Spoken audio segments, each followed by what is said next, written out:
Hello, I'm Melanie Sorbano, together with my partner Gisa Maningo. We are with Mrs. Miraluna Maningo and Mr. Gerard Maningo. So, Miss Miraluna is a businesswoman. Am I correct, ma'am? So for today, we prepared some questions that you have to answer, ma'am and sir. So the first question is, how many kids do you have? Tulo ka buk ako anak, duha ka lalaki ug usa ka babae. Tell me about a time work and family got in the way of each other. How did you fix it? Naa kay sa kuan ng gud pamilya sa kanang usahay naa man gyud makadungan ang trabaho o ang pamilya. Depende na lang na sa imong pagda. So kinahanglan kay ang naa man ko'y tindahan para kuan nimong mga obligasyon mo kinahanglan mo matakag sayo. Matakot sa'yo, hindi kayo kadaan ng pagkaon sa mga imong mga anak. Kanya sa pablihan ang tindahan.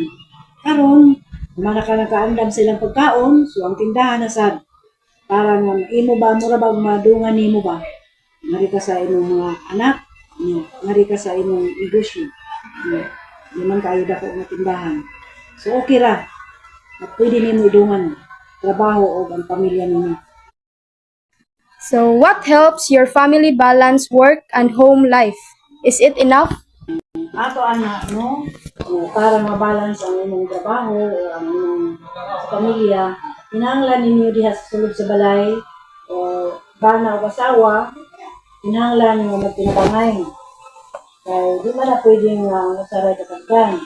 So, kinahanglan, imong bana, ikaw ang asawa, magtinabangay mo sa trabaho.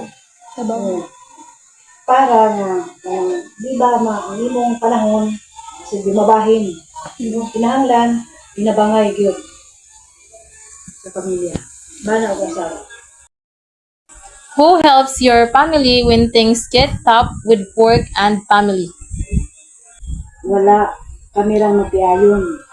Kami rawa may gisaligan, kaya ang mga igsuon, pulos na may pamilya.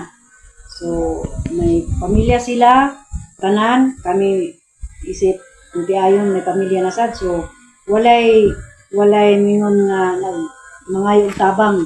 Kamera, sa ko, bana, kamera may magtinabangay sa kalisod o sa trabaho.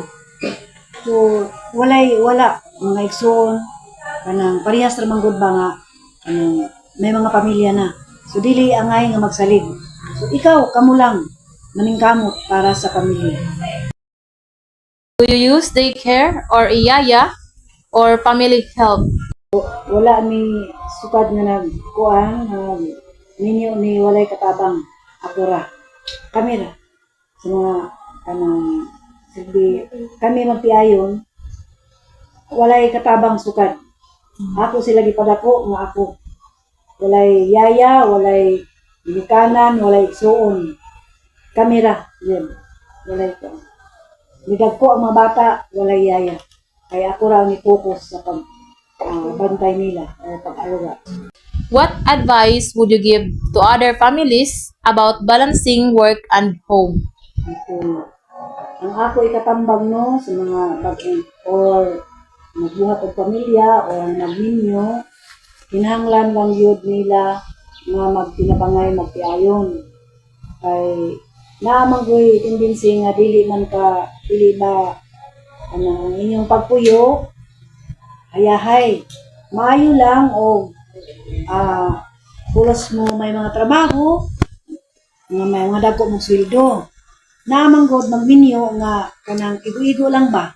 So sa mga minyo, sa mga managpiayon, nga mo kuan og pamilya kinahanglan gyud unta to nga mangandam sila, no?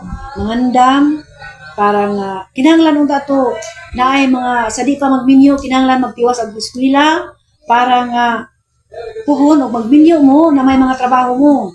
So na may mga trabaho, magminyo na yung mga bata na ay pwede nga makuha giyaya. para sa inyong mga anak. Kung wala, okay ra. Kinahanglan yun nga kamura magtiayon unya kinahanglan sad nga ang pagsinabkanay unya para sa may takot sa Dios. Kinahanglan kamong duha magtiayon nga naa ang Ginoo sa kaliwala ninyo. Para nga ang inyong pamilya kanang smooth ang dagan nga magmalipayon mo. Kana ra. So, thank you, Mrs. Meralona Maningo and also Mr. Gerard Maningo. And that's the end of our talk show. Thank you and God bless. Okay, welcome. Thank you.